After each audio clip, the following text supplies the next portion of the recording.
ఒక్కొక్క పరిణామం ఒక్కొక్కసారి మారిపోతుంది అనడానికి సాక్ష్యం తాజాగా 'పవన్ టూర్' అన్నటువంటిది. ఇప్పుడు ఆయన చెప్తున్నటువంటి దాంట్లో ఒకటి ఆయన క్రాస్ చెక్ చేసుకోవడం గూడా ముఖ్యమే గదా! ఆహ్, తప్పు ఏది రోడ్లన్నీ గుంటలుగా ఉండటం, జగన్ టైం పాలన. యెస్, కరెక్టే. అదే అతన్ని దించడంలో వన్ ఆఫ్ ద ఫ్యాక్టర్. ఇప్పుడు రోడ్లు అద్భుతంగా తయారైపోయినాయా? ఆ మధ్యన గుంటలు పూడ్చారు. మళ్ళీ ఇప్పుడు ఆ గుంటలు అట్టాగే వచ్చినాయి. గుంటలు పూడ్చడం గాదు గదా! రోడ్లేయడం గదా చెప్పింది. ఇప్పుడు చేస్తానికి అదేదో సెస్సులేస్తామని ఇవాళ 'ఆంధ్రజ్యోతిలో' రాసుకొచ్చారు. సెస్సులేసి ప్రజల మీదన తద్వారా ఆ డబ్బులతో ఆల్రెడీ జగనేసాడు సెస్సులు. ఆ సెస్సులతోనే చివరిలో రోడ్డేసాడు. కాబట్టి అప్పటికి అతని టర్మ్ పూర్తయింది. కొన్ని రోడ్లేశారు, కొన్ని చోట్ల గుంతలు పూడ్చారు. అప్పటికి అతని టర్మ్ దాదాపుగా ఎలక్షన్ మోడ్‌లోకొచ్చేసారు. అప్పటికే ఈ గుంటల మీద ఉన్నటువంటి కోపం జనాలు చాచి కొట్టి చూపిచ్చారు ఆ ప్రభుత్వాన్ని. మరి ఇప్పుడు మనం ఏం జేస్తున్నాం? ఇక్కడేమవుతున్నాయి? నంబర్ 1 అదేదో పిండితే పాలొస్తాయి అన్నట్టు ఏదో మాట్లాడినటువంటివి కూడా చూసాం. బట్ ప్రాక్టికల్‌గా ఏం కనబడుతున్నాయి? గుంటలేసిన రోడ్లు మళ్ళీ ఇప్పుడు ఆ లారీలు, ఇసుక లారీలు విపరీతంగా తిరుగుతున్నాయి. ఆ లారీలు దెబ్బకి ఆ గుంటలు మళ్ళీ వచ్చేసినాయి ఇప్పుడు. ఎక్కడిదక్కడ అంతకంటే ఇంత ముందు కంటే ఎక్కువగా గుంటలొచ్చాయి. అదొకటి చెక్ చేసుకోవాలి. రెండోదొచ్చేటప్పటికి అప్పుల పాలు చేయడం అని మాట్లాడుకొచ్చారు. మరి ఇప్పుడు జరుగుతున్నది ఏంటి? జగన్మోహన్ రెడ్డి టైంలో ఇప్పుడు మొన్న ఈనాడు జ్యోతి రాసినాయి కదా! ఈ 8 నెలల్లోనే 65,000 కోట్లు తీసేసుకున్నారు అప్పని చెప్పేసేసి 8 నెలల్లో 65,000 కోట్లు, 2 ఏళ్లలో ఈ 18 నెలల్లో 2,00,000 కోట్లు. జగన్ టైం మొత్తం కలిపితే 3.5 లక్షల కోట్లని లేదా 4 లక్షల కోట్లు అనుకుందాం పోనీ. అది అసెంబ్లీలోనే చెప్పారు కదా! అదే సందర్భంలో పార్లమెంట్‌లో కూడా చెప్పారు కదా! అప్పుడు ఎంత అబద్ధం చెప్పాం? 14.5 లక్షల కోట్లు. తీరా చూస్తే 10 అన్నాం ఆ తర్వాత. తీరా చూస్తే అధికారికంగా 7.5 అన్నాం.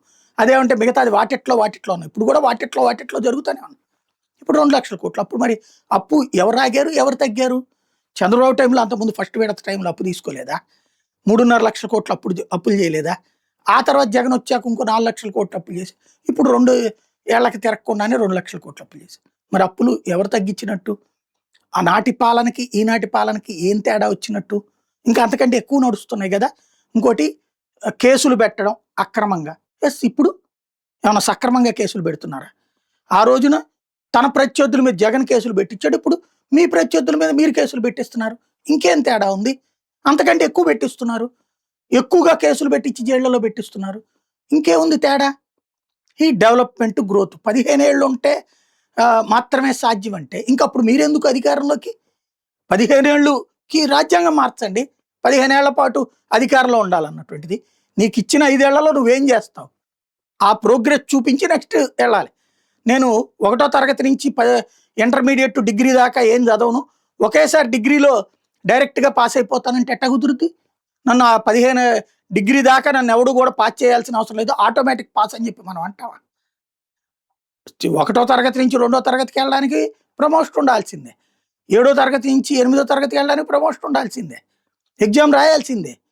ఎలక్షన్ అనేది ఒక ఎగ్జామ్. ఏ ఎగ్జామ్‌కి ఆ ఎగ్జామే గాని నేను 15 ఏళ్ళు గనక బాగా చదువుంటే అప్పుడు అందరికంటే కూడా ప్రపంచంలో డిస్టింక్షన్ వచ్చేద్ది నాకు అంటే అమాయకత్వం.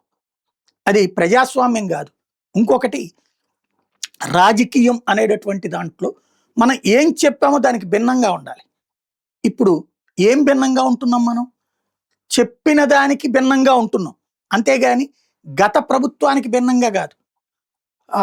అదేది తప్పులు నేర ప్రవృత్తి ఎవరు చేసినా తప్పే. నిన్ను నమ్ముకున్నటువంటి వాళ్ళ మీద దొంగ కేసులు పెట్టారని కదా అక్కడ బాధపడుతోంది. ఆ శ్రీకాళహస్తి అమ్మాయి పరిస్థితి ఏంటి? తర్వాత ఇంకో 2, 3 ఇన్సిడెంట్స్‌లో ఏంటి? నిన్ను నమ్ముకున్నటువంటి వాళ్ళ మీద కేసు పెట్టారు. తప్పుడు కేసులు పెట్టారు. లేదా వాళ్ళని ట్రాప్‌లోకి లాగుతున్నారు. వాళ్ళని కాపాడడం పోయి నేను అట్టాంటి వాళ్ళని వదిలేస్తానంటే ఒకప్పుడు చంద్రబాబు నాయుడు అదే పని చేసేవాళ్ళు.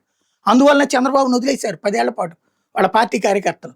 వదిలాక మళ్ళీ చంద్రబాబు గారు సెటరేట్ చేసుకుని 14 గాని ఇప్పుడు 19లో గాని ఆళ్ళోళ్ళు తప్పులు చేసిన వెనకేసుకొస్తున్నారు. ఇక్కడ తప్పులు చేయక్కర్లా. మన కార్యకర్తకి అన్యాయం జరుగుతుంటే, మన కార్యకర్త వేధింపులకు గురవుతుంటే వైసీపీ వాడి వల్ల కాదు. మన కూటమిలు. మనం సరిచేయలేక దాన్ని అదేమంటే నేను కంట్రోల్ చేస్తాను దాన్ని అంటే ఏ విధమైనటువంటి సవ్యం అవుతుంది? ఆలోచించుకోవాల్సింది.